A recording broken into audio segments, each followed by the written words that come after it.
Howdy guys, today we are reacting to the rise of a copycat. How a Roblox copycat became a Roblox copycat became a YouTube star. What? Huh? I guess let's just get into it. Imagine looking up to someone so much that you try to become them by copying their videos and even the way they spoke. But instead of succeeding, getting called a copycat. Well, although that kid made some mistakes along the way, he learned from them and now gets millions of views every month. This is the rise of Tiny Dude.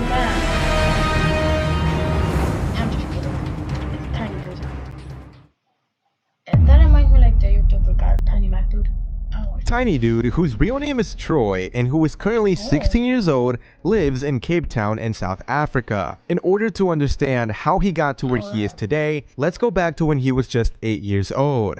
You see, around this time, he had always loved gaming, but unlike most of his classmates, he didn't have an Xbox or a proper gaming setup, so while his friends spent their time playing Minecraft or Fortnite together, his parents wouldn't allow him to own a console or play those games. And so, that left him with only one option: his dad's old work laptop. It was slow, outdated, and never designed for gaming, but it was all he had. In 2018, that laptop introduced him to Roblox, and a year later, he discovered Arsenal, and he became completely obsessed with it. He spent countless hours playing the game and watching Arsenal YouTubers, imagining what it would feel like to build an audience of his own someday. Oh, and since he lived in South Africa, he was almost always forced to play Roblox games with high ping. From the very beginning, he had to learn how to compete while his internet connection constantly worked against him. Low-key, I don't know how he did that, because if I lag in a game, I'm quitting, bro. Fast forward to 2020 and Tiny Dude was now 10 years old. It was at this time that he created his first YouTube channel called Tiny Dude. Today that channel is known as Tiny Dude 2, but at the time, it was where he first began learning how YouTube actually worked. Inspired heavily by creators like Creecraft and Tankar, he uploaded Roblox videos using that same old work laptop. The videos were awful. The quality was poor. The editing was rough, and he had absolutely no idea what he was doing. But he kept uploading. Every terrible video taught him something new, and over time, he slowly taught himself editing, thumbnails, commentary, recording, storytelling, and what actually made people click on a video. He didn't have an editor, a team, or anyone teaching him the process. Everything came through trial and error. This is very true, guys. Sometimes the best way to learn and get better is by trying again and again. Even if you fail, you learn something along the way. So, did you really lose? Anyways, one thing that accelerated his editing skills was helping edit his brother's Roblox Mad City montages. While doing this, he noticed his brother would pull in over 1,000 views per video, while his own uploads barely gained attention, and this made him jealous. But it also motivated him to improve. So, in a way, it's a good thing. When Roblox Bed Wars launched, he left his original channel behind and focused entirely on Bed Wars content. At first, he used an AI voice because his parents wouldn't allow him to reveal his real voice online. Around this time, his videos still weren't great. He tried copying a few videos from some YouTubers he would watch, hoping it would work out. But the problem with this is that he had not developed an identity of his own. Eventually, when he was 11 years old, his parents finally allowed him to use his real voice. Even then, he was embarrassed by how young he sounded, so he used the pitch shifter to disguise it. Although he hated hearing himself in recordings, he knew using his own voice made the videos more entertaining. So, he kept going. Every upload became another opportunity to improve his editing, thumbnails, commentary, and overall production quality. While all of this was happening, he was still attending school, where most people simply knew him as the class clown. Very few people realized that after school, he was spending hours studying YouTube. analyzing thumbnails, editing videos, and trying to build something that could completely change his future. And eventually, it paid off in 2021, because at just 11 years old, yes, 11 years old, he was accepted into YouTube's partner program and started earning money from his videos.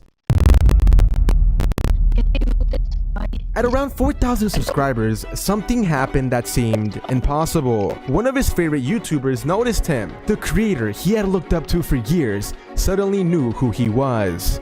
He occasionally played Roblox alongside him and his friends, and even helped behind the scenes by gathering resources for some of his videos. To his younger self, it felt like a dream. The YouTuber who inspired his entire journey was now someone he was actually playing with. But while that dream was becoming reality, another problem was beginning. His channel started receiving more and more hate.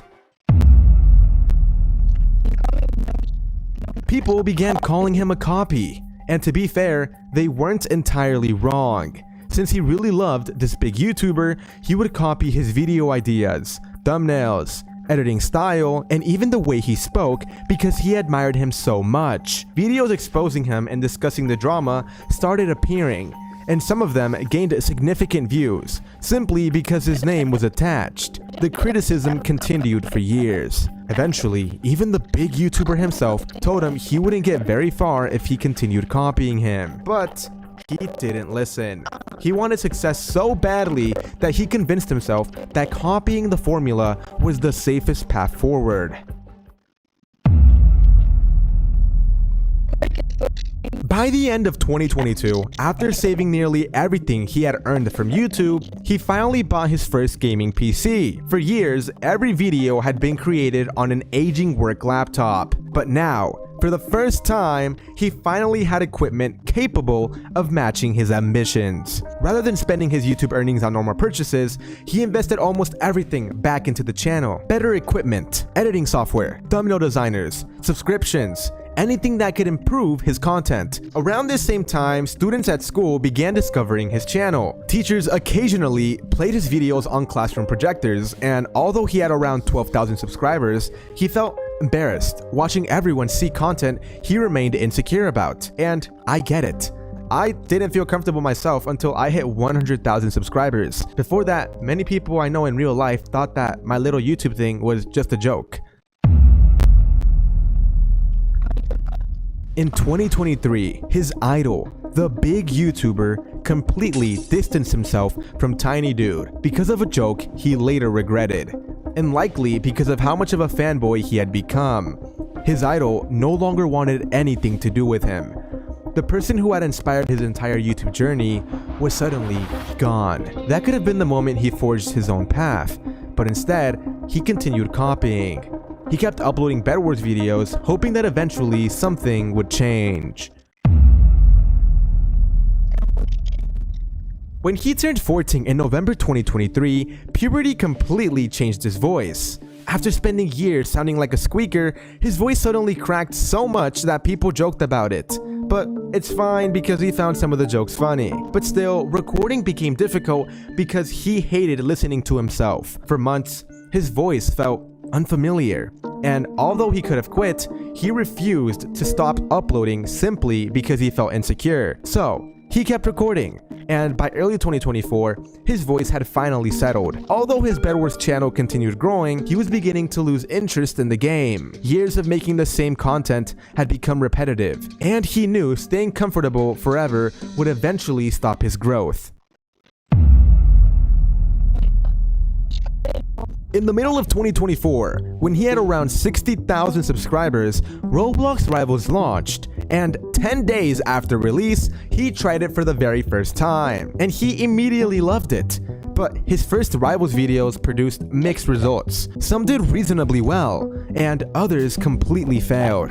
And because Bed Wars remained the safer choice, he continued uploading it while carefully testing Rivals. switching games was risky. He had spent years building a Bed Wars audience, and abandoning that audience could have destroyed the momentum he had worked so hard to create. But by October 2024, Rivals had overtaken Bed Wars in player count, and he was ready for something new. More importantly, he finally had an opportunity to become known for being himself. Tiny Dude realized succeeding in Rivals required doing something different. Rather than copying everyone else, he focused on unlocking the rarest and most difficult items in the game. And on November 1st, 2024, he uploaded a video titled, "I Unlocked the Diamond Loadout in Rivals." And the video exploded. For the first time, he felt like he had discovered something uniquely his own. And so, he fully committed to Rivals. He uploaded almost every day, unlocked rare items, completed difficult challenges, and raced to become the first creator covering every update. Whenever Rivals updated, he had to understand the changes, record gameplay, edit the video, design a thumbnail, and upload before everyone else. Sometimes he managed to publish within 20 minutes of an update going live. Dude, that's crazy. But guess what? Despite all of that, he was still competing from South Africa while dealing with constant high ping. Ain't nobody like high ping.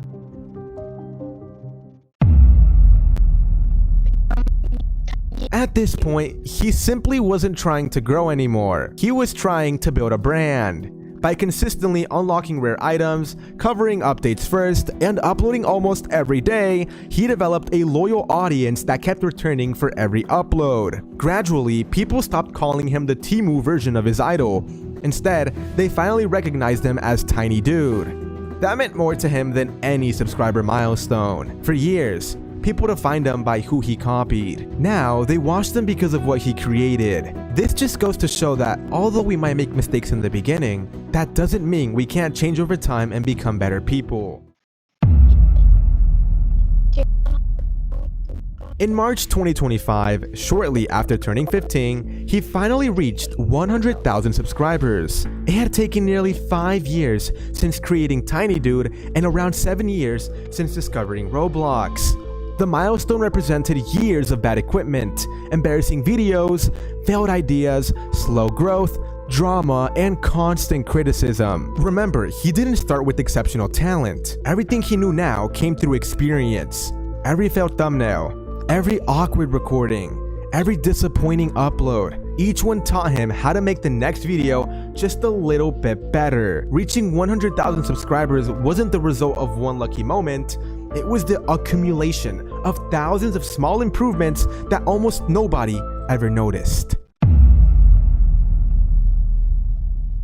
As his Rivals content continued growing, so did his audience. Then, in late 2025, he experienced the biggest controversy of his career. He was publicly exposed by another YouTuber for alt farming in order to unlock dark matter, one of Rivals' rarest items. Although other creators had reportedly used similar methods, he became the public face of the controversy. People who already disliked them suddenly had another reason to criticize him. The controversy didn't significantly hurt his channel's performance, but it's something people still bring up today. He knows he made a mistake, but he also believes one controversy shouldn't erase years of hard work. So he learned from it and kept uploading. Tiny Dude, what are we doing, bro? Did we not learn our lesson the first time, bro?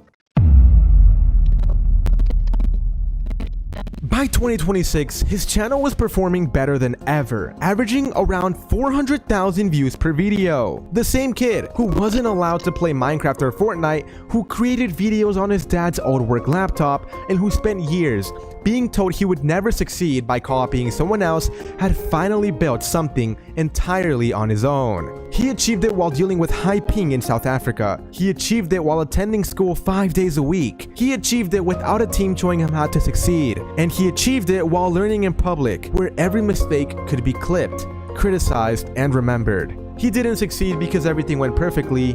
He succeeded because he kept uploading even when his videos weren't good. He kept improving when people laughed. He kept creating after his biggest inspiration cut ties with him. He continued making videos through his voice change, through a dying game, and through controversies that many people tried to use to define his career. For years, he wanted to become the next big YouTuber like his idol. Everything changed when he finally stopped trying to become somebody else and became Tiny Dude.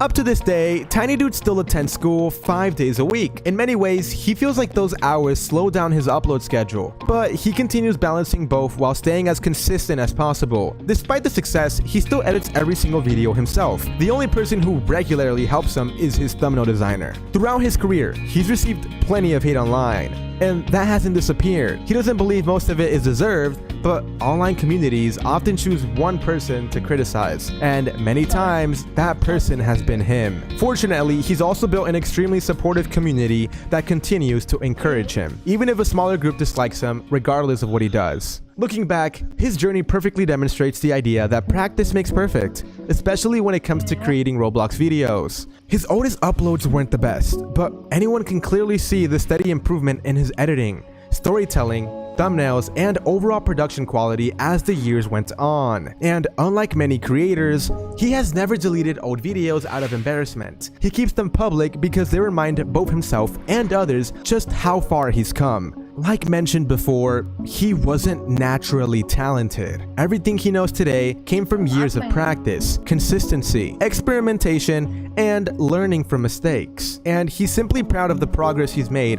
and everything he's managed to build. And yeah, that's pretty much all the info I could find on Tiny Dude for you guys. So with that being said, I hope you guys all have an excellent day.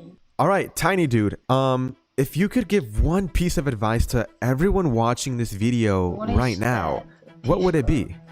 I would say if you truly believe you have the potential to become a big YouTuber one day, start as early as possible and stop worrying about what other people think. The younger you start, the more time you have to learn, improve, and gain experience. And who knows, maybe by the time you finish school, you could already be earning enough money to support yourself. Something else that not enough people talk about is protecting your reputation. You don't want to do something stupid that could come back and ruin your career later. Also, try to stay humble, keep a clean image and treat people properly. And if you're genuinely passionate and dedicated, focus on chasing views and building an audience rather than chasing money. If you consistently make great videos that people want to watch, the money will eventually follow. The younger you start, the more time you have to learn, improve, and gain experience. Tiny Dude. Yeah, I like it. I like it. I like the speech. And I hope you all have a fantastic day. And I'll see you guys in the next one. Bye.